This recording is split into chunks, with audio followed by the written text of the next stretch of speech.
A reclusive millionaire, devastated by the loss of his family, no longer finds meaning in life. But everything changes when a 9-year-old girl from a shelter shows up with a lunchbox and a brilliant mind. Together, they uncover a web of corruption and find new purpose in an unexpected bond between pain and affection. From the height of the 20th floor of the Chelsea Tower Gardens building, Arnold Green observed the port of Brighton with empty eyes. The waters of the largest port complex in North America stretched before him, filled with cargo ships that had once been the center of his existence. Through the panoramic window of his penthouse apartment, the 52-year-old man silently watched the ballet of cranes and containers that continued to operate without his presence. An empire built by his own hands, now just a distant landscape. The motorized wheelchair emitted a soft hum as Arnold turned it towards the spacious living room. The apartment was a monument to wealth and good taste, but also to solitude. Italian designer furniture, contemporary American artworks, and a privileged view of Brighton Bay made up the setting where he had isolated himself from the world for almost 2 years. "Mr. Green, your lunch is on the table," announced Helen, the housekeeper, who had worked for him for over 15 years. The only person he allowed into his space, besides Maurice, his nurse, who came 3 times a week. "Leave it there." "I'll eat later," he replied, his voice low, as it had become since the accident. Helen sighed, accustomed to the routine. Dr. Theo called again. "He insists you should resume physical therapy." Arnold didn't respond, deliberately ignoring the subject. The doctors said he could regain some movement in his legs, that the paraplegia wasn't complete, that there was hope. But hope was a luxury he no longer allowed himself.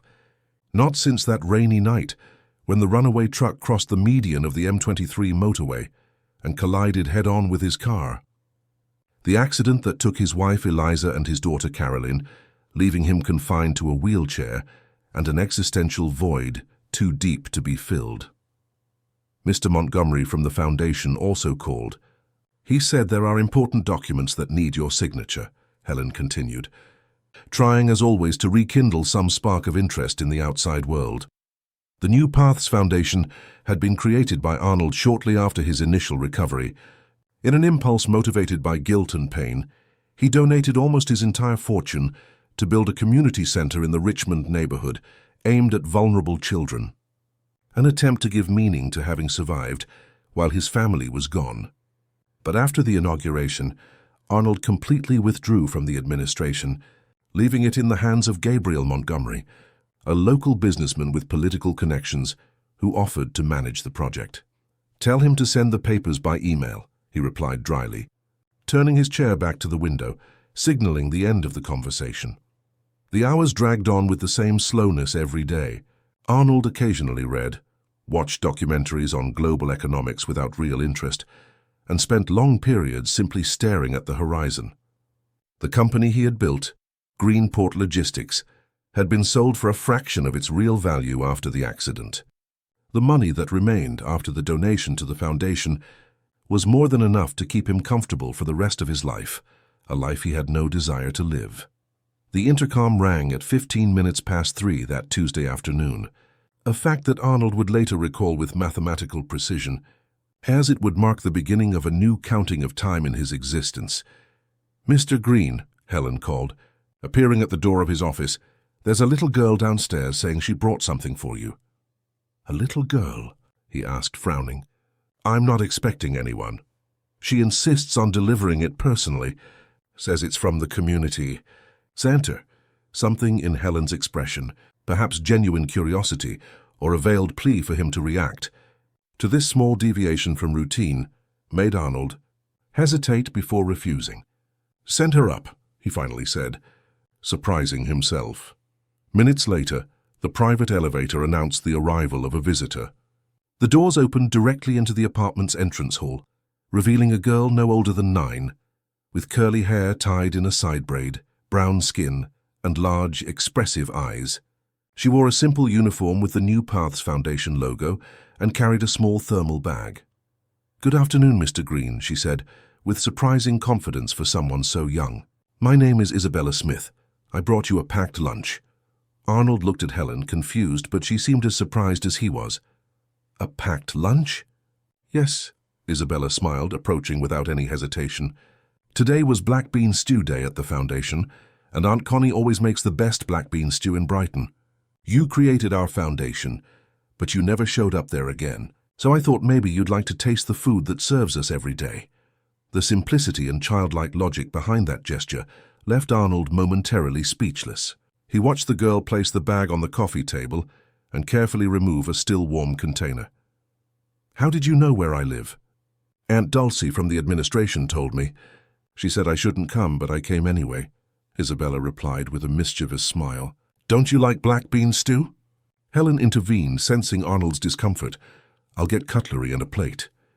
It's not necessary, Arnold began, but Isabella was already opening the container, releasing the characteristic aroma of the complete black bean stew. It even has pork cracklings, the girl said proudly. I specially separated it.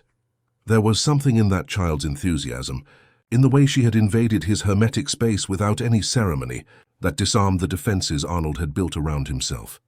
For the first time in almost 2 years, he felt a slight tremor at the corner of his lips, something that could have been the beginning of a smile, if he still remembered how to make one. Did you come all the way here alone? He asked as Helen returned with the cutlery and a fine porcelain plate, looking slightly out of place for serving a simple, packed lunch. I came by bus. I can manage, Isabella replied naturally. At the shelter, we learned to get around the city quickly. Shelter? Arnold looked at the girl more closely. Yes, I live at the Sea Star shelter, but I spend the day at the foundation. I go to school in the morning, and in the afternoon I have activities at the community center. Isabella paused, observing Arnold with disconcerting intensity. Are you really the man in the photo at the entrance? You look different. The question caught him by surprise. At the entrance to the foundation, there was a photo of him from the inauguration day next to Eliza and Caroline. It was the last photo they took together. Yes, that's me, he replied, feeling a lump in his throat. You looked happier in the photo, Isabella concluded with the cutting sincerity typical of children. Why didn't you ever visit us again? The question hung in the air like an invisible weight. Arnold didn't have an answer he could give a child. How to explain that every breath since the accident was an exercise in resistance, that waking up every morning knowing Eliza wouldn't be by his side, and that he would never again hear Caroline's laughter, was daily torture. I've been busy, he finally replied, the lie sounding fragile even to his own ears. Isabella studied him for a few moments, as if evaluating the truthfulness of that answer. Then, surprisingly, she just shrugged. I understand. Adults are always busy, she said without showing hurt. But the black bean stew will get cold if you don't eat it soon. And cold food is a waste. There are 47,828 homeless children in the United States, did you know? I read that in the Foundation's newspaper. The number quoted with such precision caught Arnold's attention. How do you know that exact number? I like numbers, she replied simply. They make more sense than people sometimes. Something in that statement resonated within Arnold. He too had taken refuge in numbers throughout his professional life. The objectivity of mathematics, the inescapable logic of financial statements, the predictability of logistical algorithms, a world where everything had an explanation and a solution. If this story interested you, don't forget to subscribe to our channel and tell us which city you're watching from. Continuing. After Isabella left, taking with her the empty black bean stew container that Arnold had surprisingly consumed entirely, the apartment seemed quieter than ever. The businessman spent the rest of the afternoon ruminating on that unusual visit. There was something about that girl that intrigued him, perhaps her disconcerting frankness, perhaps the intense sparkle in her eyes when she spoke of numbers, or perhaps just the fact that she was the first person to enter his sanctuary of isolation purely of her own free will. The next morning, unlike his usual routine of staying in bed until Helen insisted he have coffee, Arnold woke up early and asked the housekeeper to call the foundation. I want to speak to the person in charge of the shelter. What's its name again? Sea Star, he said as he drank his coffee. Helen couldn't hide her surprise but quickly complied with the request. Minutes later, she handed the phone to Arnold. Good morning. My name is Louisa Meadows. I'm the coordinator of the Sea Star shelter. How can I help you? Good morning, Ms. Meadows. This is Arnold Green. He paused, realizing how strange it was to have to identify himself when one day his name opened doors across the city. "Yesterday I received a visit from one of your children, Isabella Smith." There was a tense silence on the other end of the line. "Mr. Green, I apologize profusely for the inconvenience. Isabella left without authorization. We only found out later. I guarantee this will not happen again." "No, it's not a problem," Arnold hastened to clarify. "In fact, I would like to authorize her visits. If she wants to, of course." Another silence, this time of astonishment. "You would like Isabella to continue visiting you?" "Yes, and I would also like to get more information about her. Her school record, for example." "Well, that's quite unusual, Mr. Green.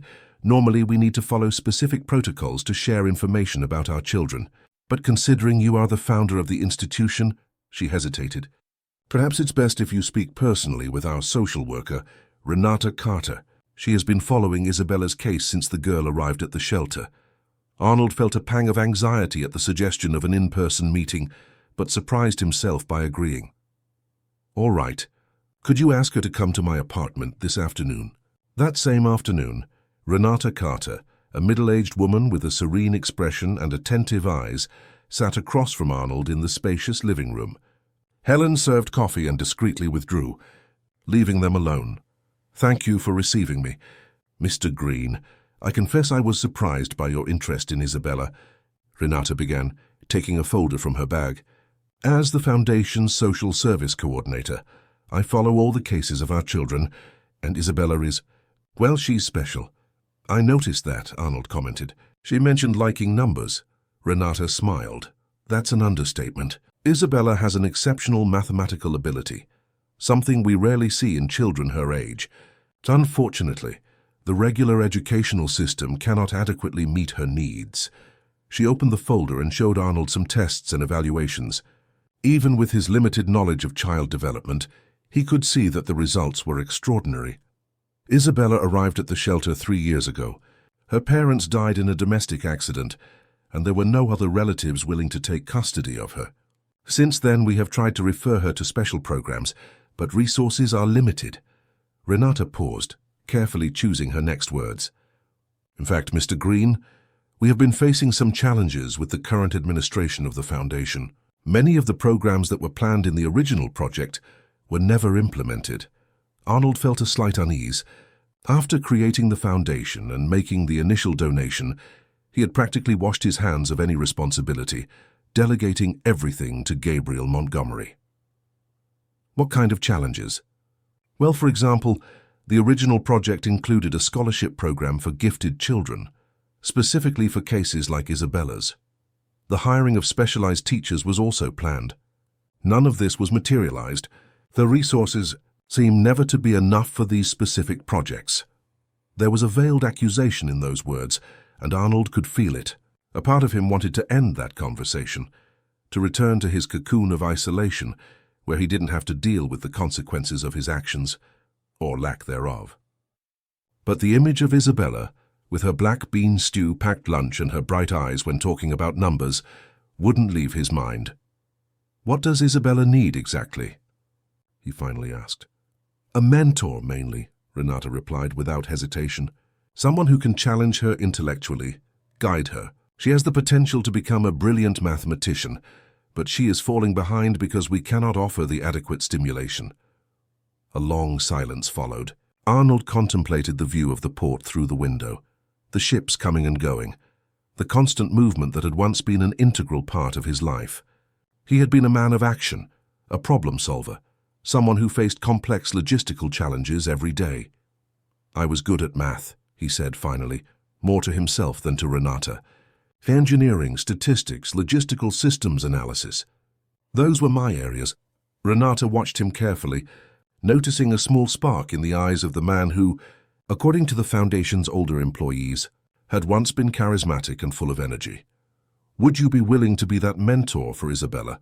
The question hung in the air between them. Arnold felt the weight of the responsibility that this would entail. Regular commitments, expectations, the need to re-engage with the outside world. Everything he had been avoiding since the accident. "I don't know if I'm the most suitable person, in my current state."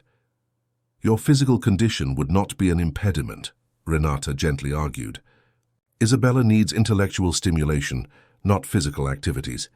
And if I may say so, Mr. Green, perhaps this could benefit both of you." Before Arnold could answer, the intercom rang.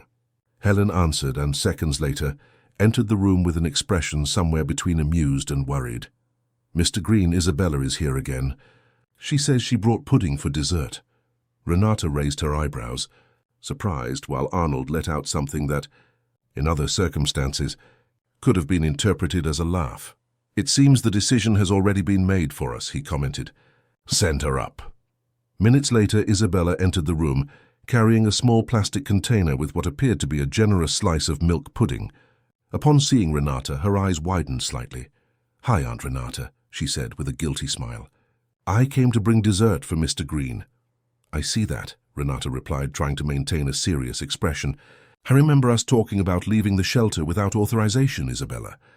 "I left a note," the girl defended herself, placing the pudding on the table, "and I calculated exactly how long the bus journey would take, considering the traffic on Brighton Pier Avenue at this time." "And how long would that be?" Arnold asked, suddenly interested. 27 minutes, with a margin of error of 3 minutes more or less, depending on the traffic lights," Isabella replied promptly. "Today I hit 4 red lights and it took me 29 minutes and 40 seconds. Arnold and Renata exchanged glances. The sparkle in the girl's eyes when talking about her calculation was unmistakable.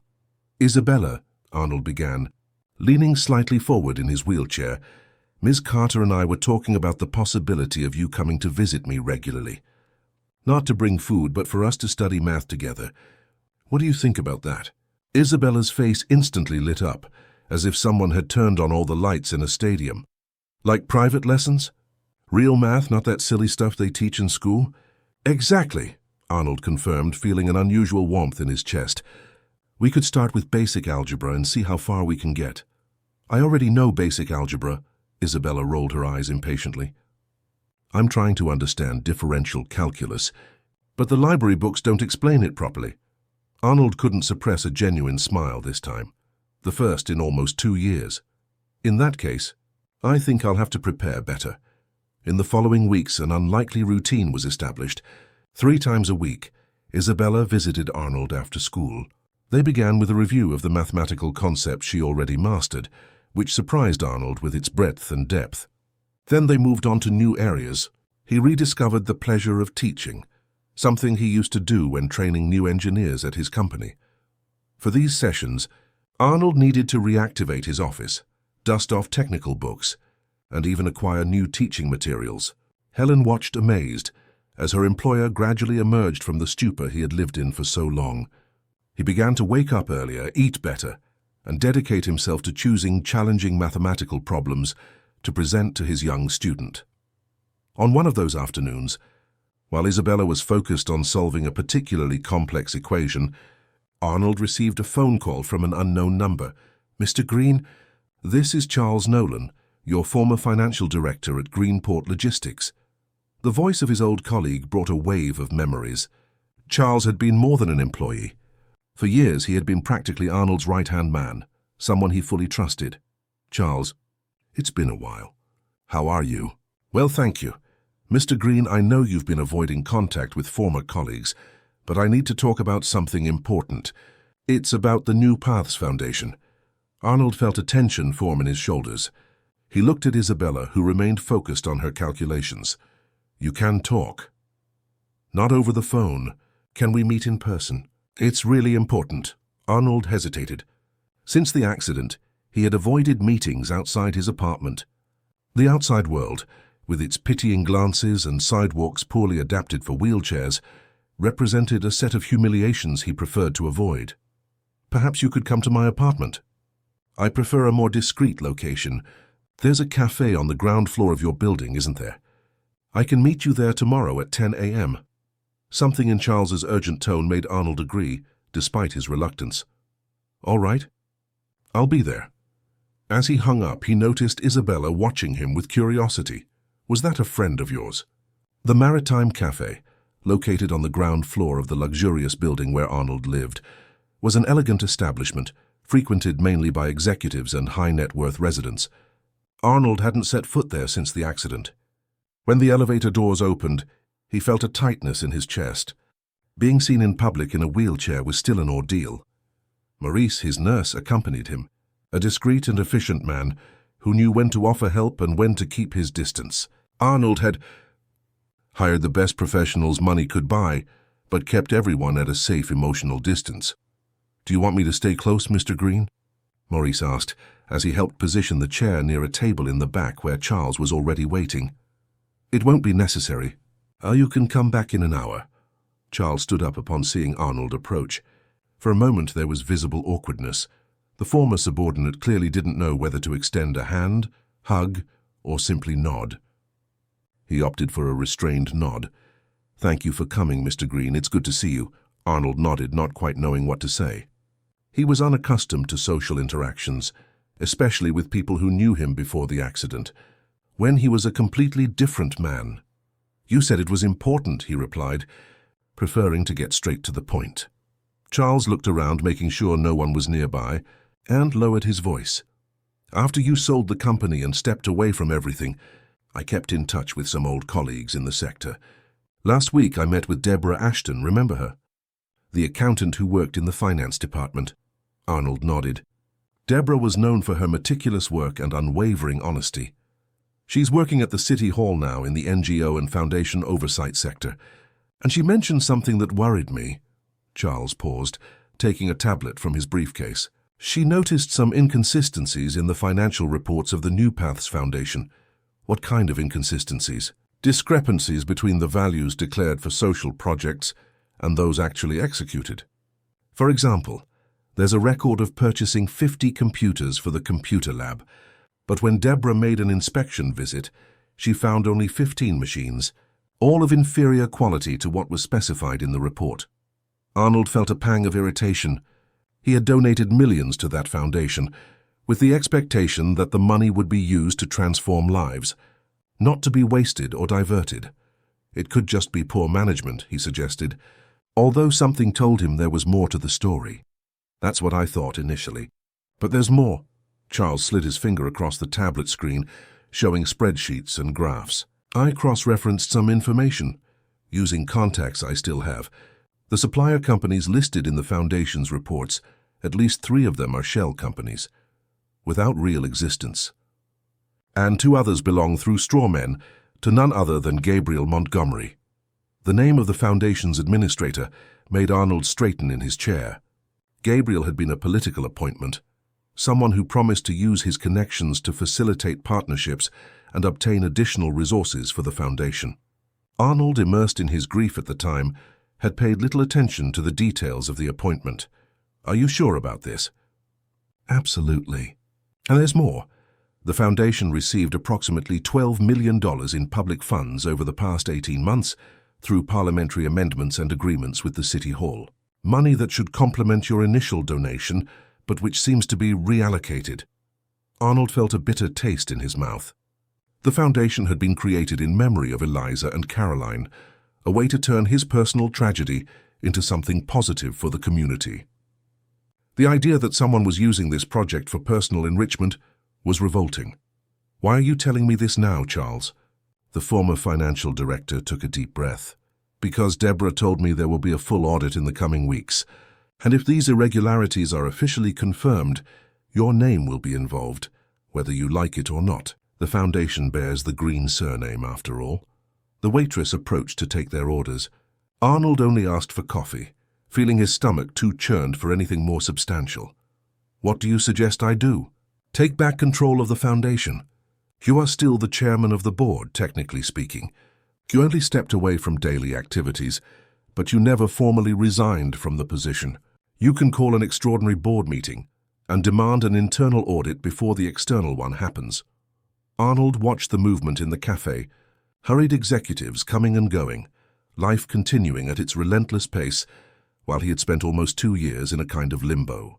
The mention of the external audit worried him, but it was Isabella's image that weighed most heavily on his mind. The child prodigy who depended on the Foundation's resources, as did dozens of other children. "I'll need your help, Charles.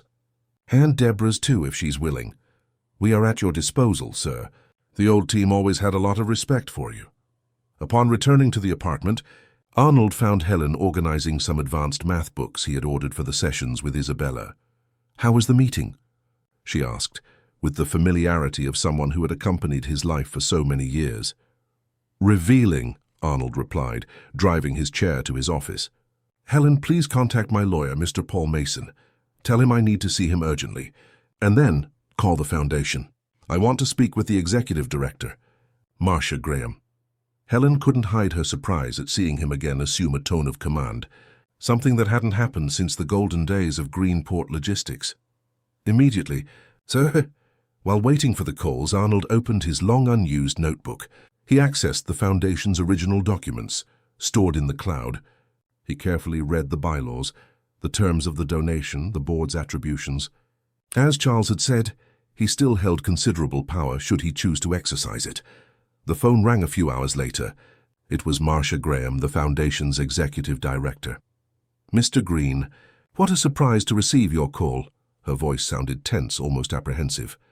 "Marcia, I'd like to schedule a visit to the Foundation tomorrow morning. I have some matters I'd like to discuss personally." There was a prolonged silence on the other end of the line. "Tomorrow? Well, Mr. Montgomery won't be present. He traveled to Washington, D.C. for a meeting with the ministry. Better yet, I prefer to speak with you first without interference. I'll be there at 10 a.m. "Yes, sir. I'll be waiting." The next morning, for the first time in almost 2 years, Arnold Green passed through the gates of the New Paths Foundation. The complex, located in a privileged area of Brighton, consisted of several modern buildings: the school, the cultural centre, the sports hall, the reception centre where vulnerable children stayed, and the administrative building. Upon entering, Arnold immediately noticed something strange. The main lobby was practically empty. According to the original project, that space should function as a kind of hub, always bustling with workshops, exhibitions, and cultural activities. Marcia awaited him at the entrance, visibly nervous. A woman of approximately 50, with a tired expression and pronounced dark circles under her eyes. "Mr. Green, welcome. It's an honor to have you here after so long." "Thank you, Marcia. Shall we go to your office?" On the way to the administrative building, Arnold carefully observed every detail. The walls needed painting. The garden was poorly maintained. Some playground equipment was clearly broken. None of this was consistent with the volume of resources that had been invested in the place. Marcia's office was simple, almost austere. She carefully closed the door after Arnold entered. "How can I help you, sir?" "I want to know exactly what's happening with the Foundation, Marcia. I've received disturbing information about resource management." The director paled, nervously wringing her hands on the table. "Mr. Green, She hesitated, looking at the door as if fearing someone might be listening.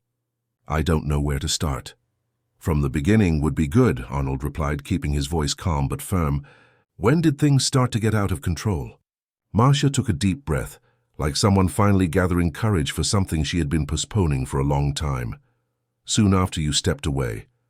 Gabriel took operational control and began making gradual changes. First, he replaced key employees with people he trusted. Then he started redirecting resources to projects he called priorities, but which in reality never materialized.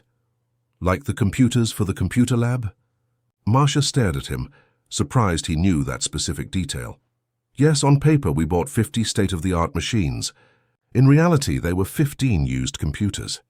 The difference," she lowered her voice, "the difference went to a company called GML Consulting, which indirectly belongs to Gabriel himself," Arnold completed.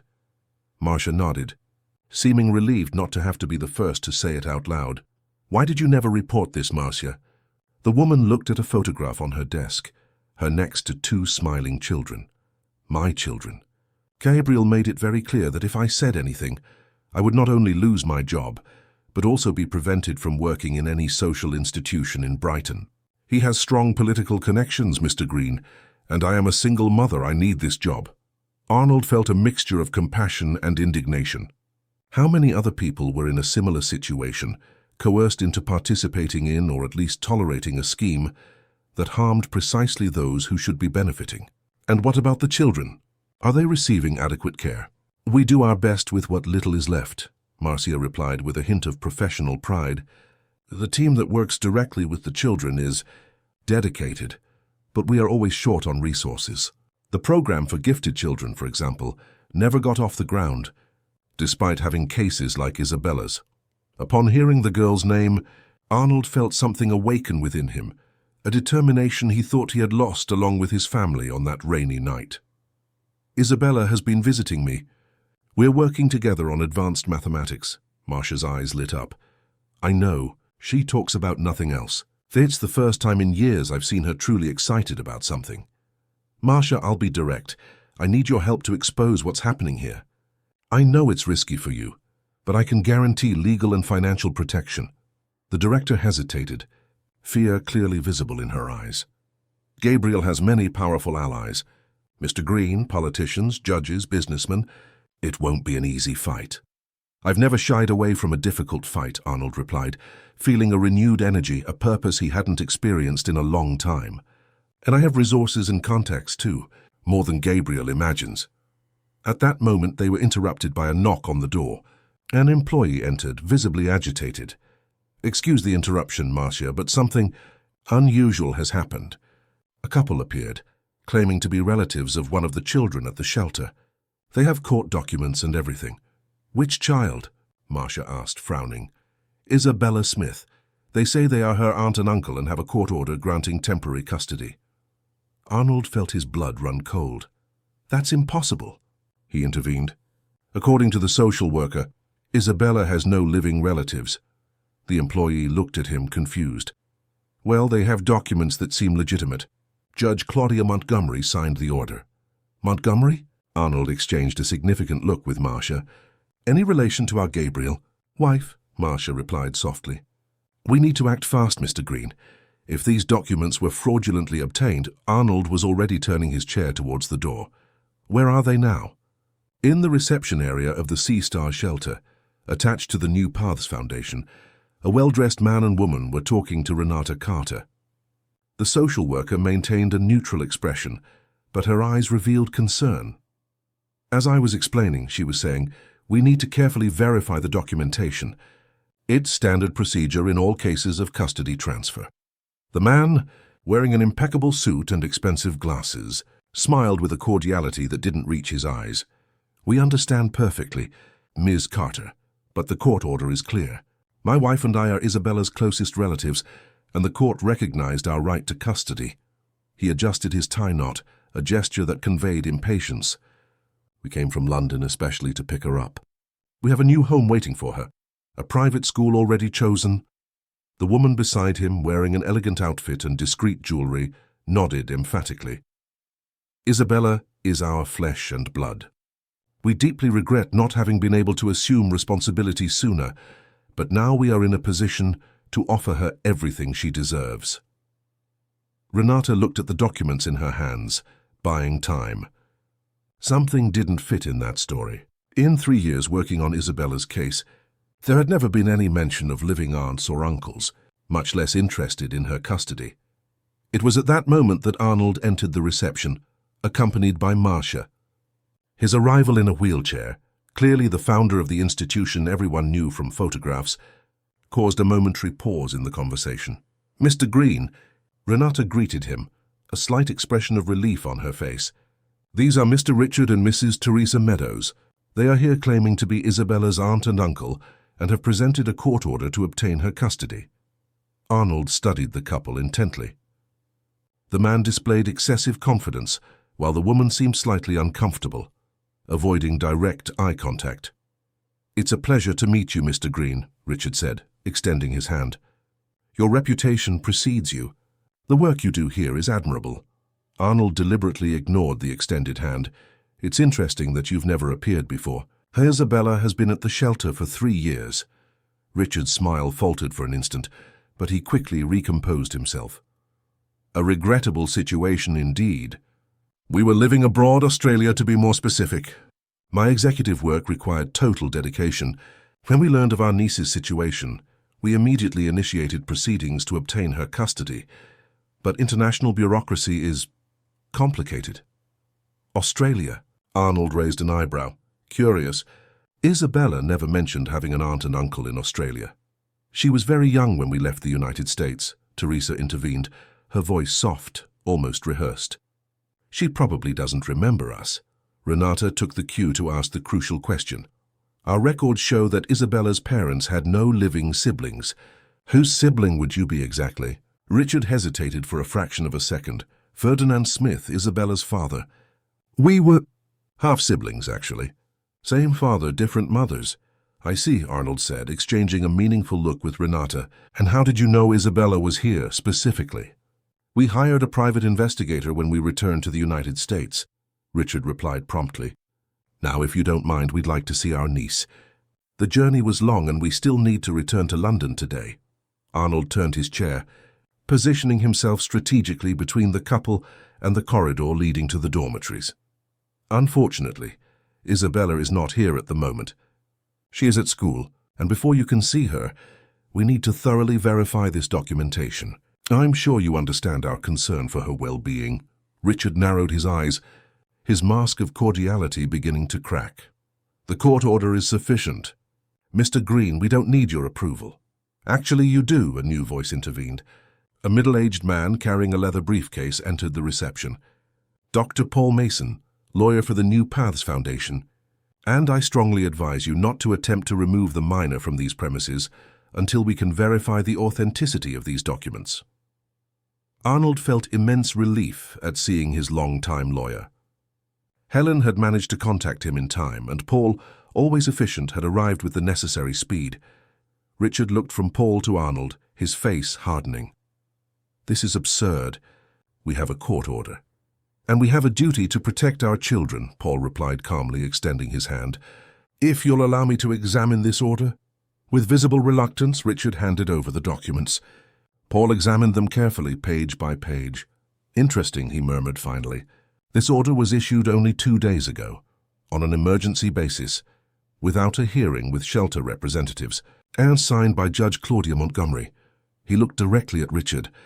Do you know Judge Montgomery personally? Of course not, Richard replied, but a slight tremor in his voice betrayed him. Why would I? Just professional curiosity. Paul smiled politely, returning the documents. I'll need to make copies of this and do some checks. I'm sorry, but Isabella will not be able to leave today. Richard stepped forward, his posture suddenly threatening. This is obstruction of a court order. We can call the police. Feel free, Paul replied, unperturbed. In fact, I've already taken the liberty of contacting the Child Protection Unit. They should be arriving any moment. I'm sure they can help us clarify this situation. As if summoned by his words, 2 plainclothes police officers entered the reception, identifying themselves as CPU agents. The tension in the air became palpable. Good afternoon, said the older officer, a woman with a stern expression. I'm Detective Regina Evans. We received a report about a possible irregular attempt to remove a minor. Richard and Teresa exchanged alarmed glances. There must be some mistake, Richard began, his tone now defensive. We have a court order. Yes, I see, the detective replied, examining the documents Paul handed her. It would be important to clarify a few points. Can we talk in private? She indicated an adjacent room. As the couple was escorted for an interview with the police, Arnold met with Paul, Renata, and Marcia in another room. What do you think, Paul? Arnold asked, concern evident on his face. The documents appear authentic at first glance, the lawyer replied, but there are clear procedural irregularities. A provisional custody decision would normally require a hearing with shelter representatives and a prior psychosocial study, especially in a case where the alleged relatives had no prior contact with the child. And there's the fact that the judge is Gabriel Montgomery's wife, Marcia added. Paul raised his eyebrows, surprised. That's a clear conflict of interest, considering Gabriel manages the foundation where Isabella is sheltered. Renata, who had remained silent until then, finally spoke. I personally checked all of Isabella's documentation when she arrived at the shelter. There was absolutely no mention of living aunts or uncles, much less residing abroad. Her father, Ferdinand Smith, was raised in an orphanage. He had no known siblings. Arnold felt a wave of nausea. The idea of Isabella being taken by strangers, probably as part of some obscure scheme of Gabriel's, was unbearable. We need to find Isabella immediately. If they didn't find her here, they might try to approach her at school. I've already arranged that, Renata replied, checking her phone. I asked one of our educators to pick her up from school and bring her directly here using an alternative route. Excellent, Paul approved. Meanwhile, I will file an urgent request to suspend that court order and request an investigation into its issuance. We have solid grounds to question its validity. Arnold looked at his watch. The feeling of powerlessness that had accompanied him since the accident seemed to have dissipated, replaced by an iron determination. I want to speak with Gabriel Montgomery as soon as possible. He needs to understand that I will not allow him to use these children in his schemes. He's in Washington, D.C., Marcia reminded him. Or at least that's what he said. Verify that, Arnold ordered. And, Paul, I want you to conduct a full investigation into this couple, Richard and Teresa Meadows. I want to know who they are, where they came from, and most importantly, their connection to Gabriel. Paul nodded, already taking notes. I'll activate some contacts. If they have a history, we'll find out. The door opened and Detective Regina entered, her face revealing a mixture of irritation and contained triumph. Well, we have an interesting development. After some basic questions about Isabella's family, the alleged aunt and uncle decided to withdraw the custody request and leave in a hurry. But not before I obtained all their identification details. They just gave up, Marcia asked, surprised. When they started to realize that their stories weren't holding up and that we were willing to investigate thoroughly, yes. The detective smiled briefly. It's surprising how some people lose courage when confronted with direct questions and the possibility of answering for identity fraud. Arnold felt a momentary relief, but knew the battle was just beginning. Thank you, Detective. Your intervention was providential. I'm just doing my job, Mr. Green, and I must say I'm intrigued by this whole situation. A court order issued in such a hurry, alleged relatives appearing out of nowhere. It seems like the kind of case that deserves a deeper investigation. And it will have our full cooperation, Paul assured. The conversation was interrupted by Isabella's arrival, accompanied by one of the shelter's educators. The girl as always radiated energy, but her face showed confusion at seeing so many people gathered, especially Arnold outside the usual context of his apartment. Mr. Green. What are you doing here? She asked, naturally approaching the wheelchair. Today isn't our lesson day. Arnold felt a lump in his throat, an emotion he couldn't name. Seeing Isabella there safe after what had almost happened brought immense relief. I came to sort out some foundation matters, Isabella. And I also wanted to see how things are here. The girl smiled, adjusting her glasses on her face. Everything's fine, but the cafeteria still serves that awful jelly on Tuesdays. I made a graph showing it's the day with the highest amount of leftovers in the trash. But nobody listens to me. Arnold couldn't suppress a smile.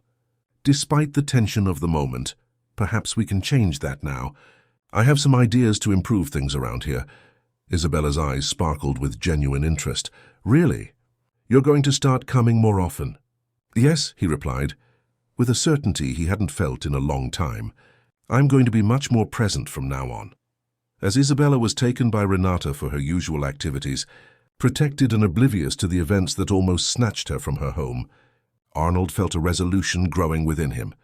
He had failed his family in the past, unable to protect them. He would not make the same mistake with Isabella and the other children of the Foundation. Paul, he said, his voice firm and decisive, I want to reactivate all my rights as chairman of the board. We will call an extraordinary meeting and demand a full audit. It's time for Gabriel Montgomery to account for everything he has done. The lawyer nodded, a slight smile of approval on his lips. It will be my pleasure to draft that summons. Mr. Green. And Marcia, Arnold continued, turning to the director, I need you to provide me with all financial and operational reports from the last 2 years. I want to know exactly what happened to every penny I donated to this foundation. Marcia, who had recently seemed so frightened by the prospect of facing Gabriel, now displayed renewed determination. I'll have everything ready by tomorrow. And Mr. Green. Thank you. The children needed someone to finally take a stand. Arnold nodded, feeling the weight of the responsibility he was taking on, but also an almost forgotten sense of purpose.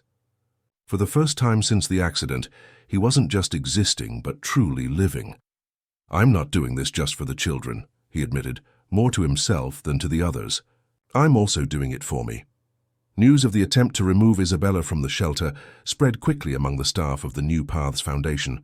In the following 48 hours, the scenario completely transformed. What was once an institution dominated by fear and resignation now buzzed with renewed energy. Arnold Green's return to command, even if temporary, represented a long-lost hope. In his apartment, now transformed into a kind of operations center, Arnold received constant updates. Charles Nolan had assembled a small team of former Greenport logistics employees to meticulously examine every financial report of the foundation. Paul Mason worked tirelessly on legal matters, preparing not only the defense against possible retaliation from Gabriel, but also the groundwork for a possible lawsuit against him. "The numbers are even worse than we imagined," Charles reported, spreading graphs and spreadsheets across the dining room table. "Of the $22 million you originally donated, only about $7 were effectively applied for the benefit of the children. The rest was diverted through overpriced contracts, phantom service providers, and a complex network of shell companies." Arnold examined the documents, feeling a mixture of anger and guilt. How could he have been so negligent? So absorbed in his own pain that he allowed his legacy, a project created in memory of his family, to be corrupted in this way. "And what about the public funds?" he asked, recalling Charles's earlier mention. "There, the situation is even more serious." Charles pointed to another set of documents. The foundation received approximately $12 million in government funds over the past 18 months. Of that amount, less than $2 million actually reached the social projects. Helen entered the room bringing coffee for everyone. Her normally impassive face revealed concern. "Mr. Green, the girl Isabella is here. She said today is math lesson day." Arnold looked at his watch, surprised. With all the commotion of the past few days, he had completely forgotten about his regular commitment with Isabella. "Send her in, Helen, and please, prepare some hot chocolate for her." Isabella entered the room with her usual energy, carrying a backpack seemingly too heavy for her size. Upon seeing the table covered with papers and the presence of unknown people, she hesitated briefly. "Am I interrupting something important?" "Never anything so important that it can't be paused for our lesson," Arnold replied, smiling genuinely. "Let's go to the office. Charles and Paul can continue working here." In the office, while organizing the materials for the lesson, Arnold noticed that Isabella seemed unusually quiet. "Is something wrong, Isabella?" The girl adjusted her glasses, a gesture Arnold had already identified as a sign of nervousness. "Everyone at the shelter is saying that people showed up wanting to take me away." "Is it true?" Arnold hesitated. He had hoped to protect Isabella from these worries, but clearly news traveled fast among the children. "Yes, it's true. But don't worry, we won't let anyone take you. Why would someone I don't even know want to take me?" The question, asked with Isabella's typical objectivity, caught Arnold off guard. How to explain to a 9-year-old the complexities of fraud, corruption, and abuse of power? "Sometimes, Isabella, adults do wrong things for wrong reasons. In this case, those people were trying to use you as part of a larger scheme." "Because of money?" she asked, surprising him again with her perceptiveness. "Yes, basically." Isabella was silent for a few moments, processing the information. "Thank you for not letting them take me," she finally said, her voice small, reminding Arnold that, despite all her extraordinary intelligence, she was still just a vulnerable child. "I will always protect you, Isabella. That's a promise." The words came out naturally, but as soon as he uttered them, Arnold felt their weight. It was a commitment he hadn't made to anyone since the accident. The idea of taking responsibility for another life again scared him deeply, but at the same time it seemed the only possible path now. The lesson proceeded normally, with Isabella demonstrating her usual ease with advanced mathematical concepts. At the end, she took something from her backpack, a notebook with a colorful cover. "I made this for you," she said, handing it to Arnold. He opened the notebook and found dozens of pages filled with equations, graphs, and meticulous notes. "It's a project for an app," Isabella explained, animated. "An app that can track where the foundation's money is going. Every dollar donated would have a code, and people could see exactly what it was spent on." "I thought of it after I heard Aunt Marcia talking about transparency." Arnold flipped through the pages, genuinely impressed. The concept was sophisticated, especially coming from someone so young, but perfectly executable with current technology. This is brilliant, Isabella. Truly brilliant. The girl's face lit up with the compliment. Do you think it could work? Really? Not only could it work, but I think it should be implemented. I'll talk to some developers I know. We can make this a reality. After Isabella's departure, Arnold reunited with his impromptu team. Paul brought important news. I managed to temporarily suspend the court order, granting custody of Isabella to that couple. Additionally, Detective Regina has opened an investigation into them. She discovered they are employees of a consulting firm linked to Gabriel Montgomery. So they were indeed his strawmen, Arnold concluded, his suspicion confirmed. Exactly. And there's more. We found out that Gabriel is returning from Washington, D.C. tomorrow. He called an urgent meeting with the entire Foundation board. He probably already knows we're investigating, Charles commented. He must be trying to articulate a defense or worse, destroy evidence. Arnold pondered for a moment. We'll surprise him. Paul, prepare the necessary documents to call an extraordinary board meeting. As chairman, I have that prerogative. Schedule it for the same time as the meeting Gabriel called. That will create a direct confrontation, Paul warned. That's exactly what I intend, Arnold replied, an iron determination in his voice. I'm tired of hiding, so it's time to face problems head-on. The next morning, the atmosphere at the New Paths Foundation was palpably tense. Employees whispered in the corridors, divided between loyalty to Gabriel, imposed more by fear than by admiration, and the renewed hope that Arnold's presence brought. The board meeting room, rarely used in recent years, had been prepared for the encounter. On one side of the large oval table, Arnold positioned his wheelchair, flanked by Paul, Charles, and Marcia. On the other side, empty chairs awaited the arrival of Gabriel and his allies. At 10 o'clock sharp, the doors opened. Gabriel Montgomery entered, followed by 3 men in impeccable suits, his personal lawyer and 2 directors he had appointed himself. Tall, athletic, with carefully combed grey hair, Gabriel exuded the confidence of someone who rarely faced opposition. His smile froze upon seeing Arnold. Arnold Green!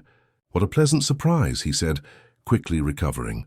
I heard you had returned to the Foundation, but I didn't expect to see you so engaged. Surprises happen, Gabriel, Arnold replied dryly. Like this meeting, for example, which I, as chairman of the board, am officially calling. Gabriel frowned, clearly irritated by the usurpation of his authority, but maintained his composure as he took a seat. Well, since we're all here, we can proceed. I have some urgent matters to discuss regarding the Foundation's operation. Actually, Paul intervened, sliding a folder to each of those present. The meeting agenda has already been set, and the first item is the presentation of a preliminary audit of the Foundation's finances over the past 2 years. Gabriel visibly paled, but kept his artificial smile. This is completely unnecessary. Our accounts are regularly audited by reputable firms. Firms hired and paid by you, Arnold pointed out. This time, the audit was conducted independently. Charles took the floor, methodically presenting the evidence of financial irregularities.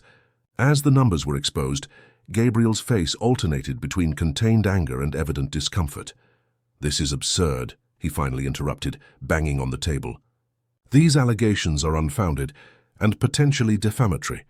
My lawyer will deal with this appropriately.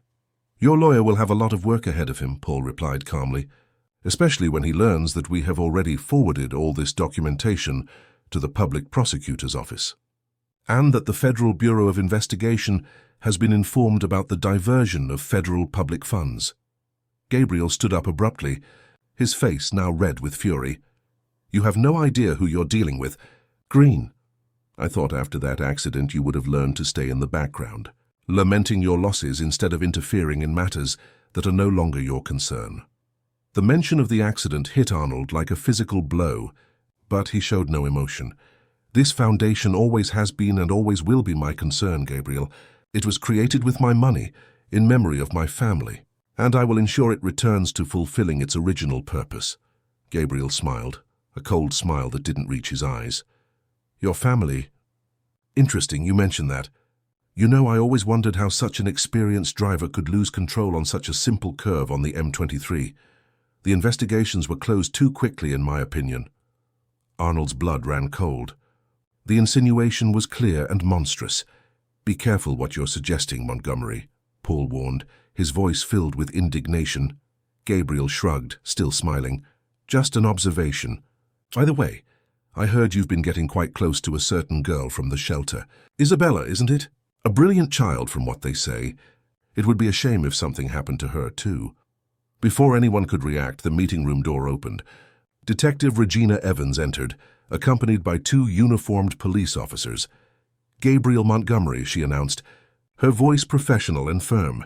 "You are being summoned to give a statement in an inquiry into fraud, embezzlement of funds, and attempted influence peddling involving a minor." Gabriel's face transformed into a mask of disbelief. "This is absurd. You have no idea who my contacts are. One phone call from me and your career is over." "Detective," Regina smiled coldly, "your threats only add coercion of authority to the charges. Mr. Montgomery, now we can proceed to the police station civilly, or would you prefer to do this the hard way?" As Gabriel was escorted out, casting hateful glances at Arnold, Marcia approached, her expression a mixture of relief and concern. "This isn't over, Mr. Green. Gabriel has powerful allies. They will retaliate." Arnold nodded, aware of the risks he was taking. "I'm counting on it, Marcia, because now we are prepared to face them, all of them." Back in the apartment, hours later, Arnold found Isabella waiting for him. Helen had picked the girl up from the shelter, following instructions to keep a close eye on her, until the situation with Gabriel was completely resolved. "How was the meeting?" Isabella asked, curious as ever. "Complicated," Arnold replied honestly, "but productive." The girl watched him intently with that penetrating gaze that seemed to see beyond words. "You look different," she finally commented. "Less sad." Arnold reflected on the observation. It was true. Despite the stress and challenges of the past few days, he felt more alive than at any moment since the accident. He had a purpose again, people who depended on him, battles worth fighting. "You know, Isabella," he said, moving his chair closer to the window where the girl was, "sometimes we need someone to remind us of what's truly important in life." "Like math?" she asked, smiling. "Like math," he agreed, returning the smile, "and like making a difference in other people's lives." The sun was beginning to set over the port of Brighton, painting the sky with shades of orange and pink. A new phase was beginning, not just for the Foundation, but for Arnold and Isabella too. And for the first time in a long time, the future seemed promising. 6 months had passed since the confrontation in the New Paths Foundation boardroom. Months of intense work, legal challenges, and profound transformations. The autumn sun gently warmed the newly revitalized gardens of the Foundation, where dozens of children played under the watchful eyes of educators. In the center of the complex, a new building stood out with its modern and sustainable architecture. An elegant plaque identified the location: Eliza and Caroline Green Development Center, a space dedicated to children with high abilities, especially in the area of exact sciences.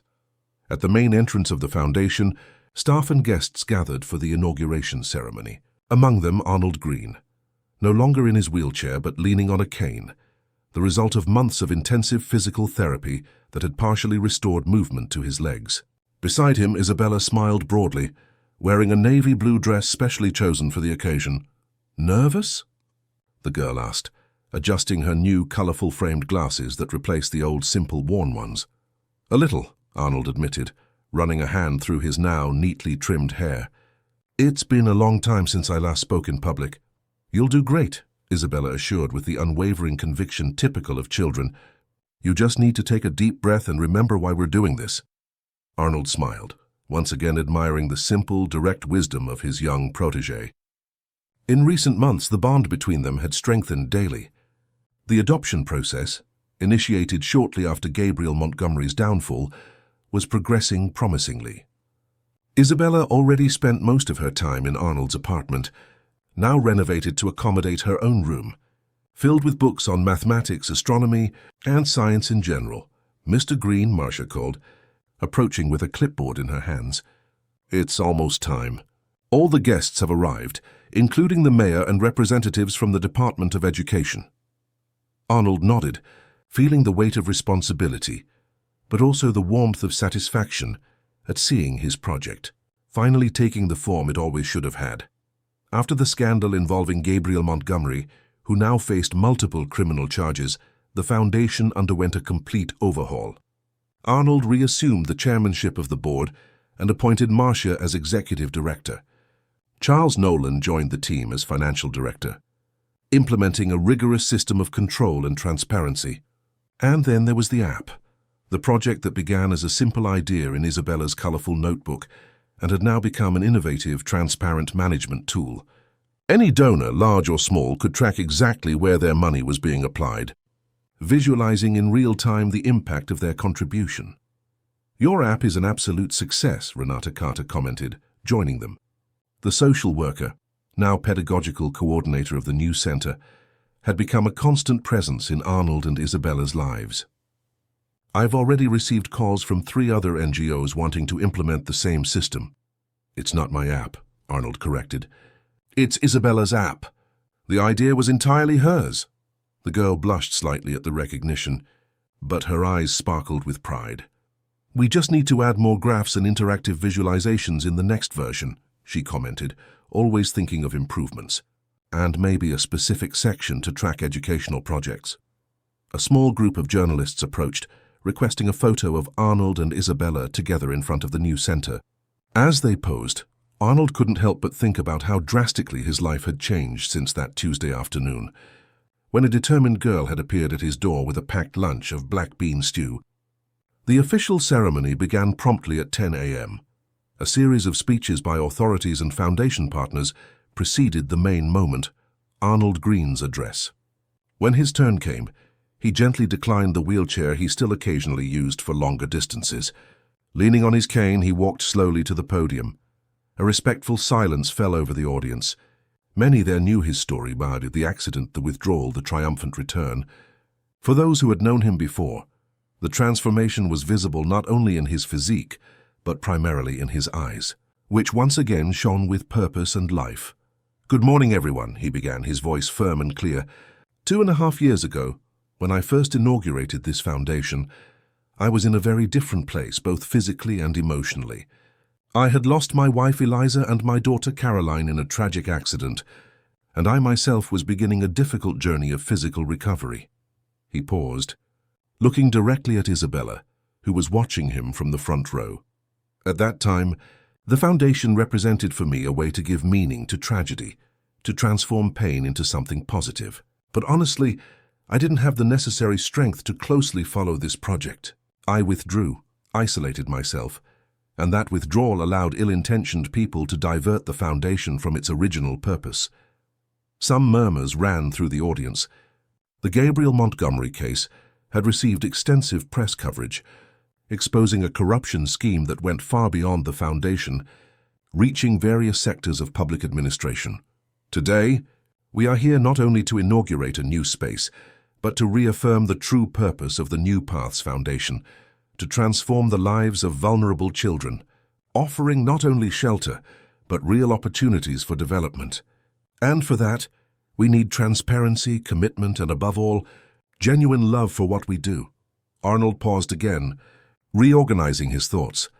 "Many of you must be wondering what made me return after so long away. The answer is sitting there in the front row."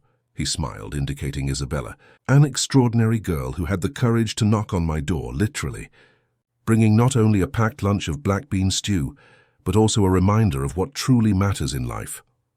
Some soft laughter rippled through the audience. As Isabella adjusted her glasses, visibly moved.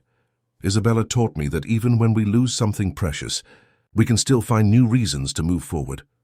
She showed me that knowledge is a powerful form of transformation, and that mathematics, yes, mathematics, can be an incredible tool to understand and improve the world around us. He pointed to the large digital screen installed at the entrance of the center. The transparency app we are launching today was originally conceived by Isabella, a living proof of the potential these children have when given adequate opportunities. Every donation made to the foundation can be tracked in real time, from its entry to its final application. It is the realization of our commitment to absolute transparency. Arnold took a deep breath and, in a gesture that surprised everyone, including himself, dropped his cane and took a few steps unsupported, approaching the edge of the stage. This development center we inaugurate today bears the name of my wife and my daughter, but it is not just a memorial. It is a living, pulsating space where children like Isabella can fully develop their talents and abilities, where dedicated teachers will find the necessary resources to inspire the next generation of scientists, mathematicians, artists, and above all, conscious citizens. A long applause erupted from the audience as Arnold, visibly emotional, returned to the podium to conclude his speech. Finally, I would like to announce that, as of today, I am initiating the formal process to create a new legal structure for the Foundation, a governance model that will ensure that the mistakes of the past are not repeated, with multiple layers of oversight and a diversified board, including community representatives and experts in education and social assistance. More applause followed, as Arnold concluded. The poet Fernando Pessoa once said that all is worthwhile if the soul is not small. In recent months, I have rediscovered the size of my own soul, thanks to a girl who had the courage to show me that there was still life beyond tragedy. And it is this message of hope and renewal that I would like to leave with all of you today. Upon finishing his speech, Arnold was met with a standing ovation. Isabella ran to the stage, embracing him emotionally. Together they cut the symbolic ribbon that officially inaugurated the new center. The celebration continued throughout the day, with presentations by the children served by the Foundation, guided tours of the new facilities, and a large community black bean stew meal, a special tribute to that first packed lunch that had changed everything.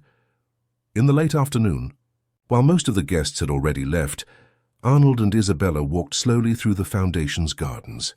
The sun began to set, casting a golden light over the complex. "We did it, didn't we?"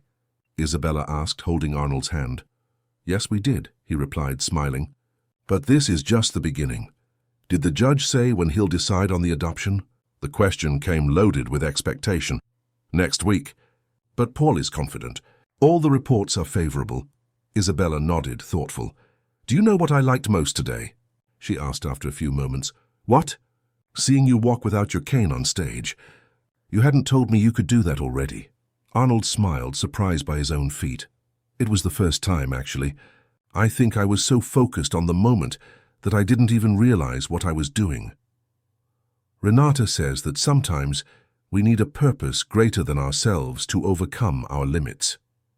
"She's right," Arnold agreed, once again admiring Isabella's maturity. "And you, young lady, have been that purpose for me." They continued walking in comfortable silence until Isabella broke the moment with an unexpected question. "Can I call you Dad?" Even before the official adoption, Arnold felt a lump in his throat and a wave of emotion he couldn't contain. He knelt, ignoring the protest of his still recovering legs, to be at Isabella's eye level. "Nothing would make me happier," he replied.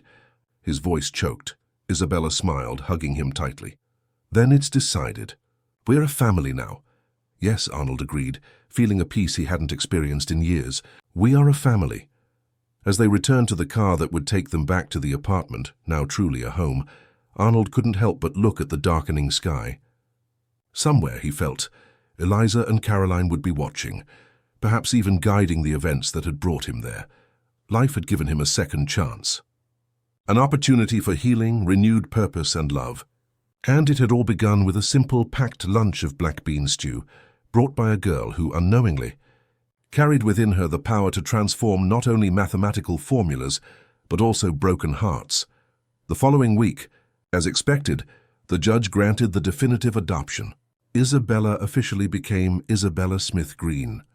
The celebration was intimate, just the two of them, Helen, Charles, Paul, Marcia, and Renata, the people who had been fundamental on that journey of reconstruction. 6 months later, the New Paths Foundation was nationally recognized as a model of transparent and effective management. The app, developed from Isabella's idea, was now used by dozens of social organizations across the country, and the Eliza and Caroline Green Development Center received visitors interested in replicating its innovative educational model.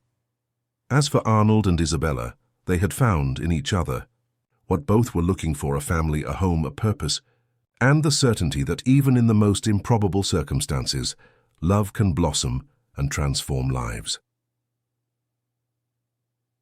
End of story.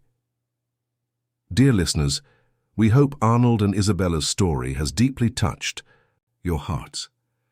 A simple packed lunch of black bean stew that transformed two lives forever, reminding us that hope can emerge in the most unexpected moments. If you were moved by this journey of overcoming and rebirth, be sure to share your impressions in the comments.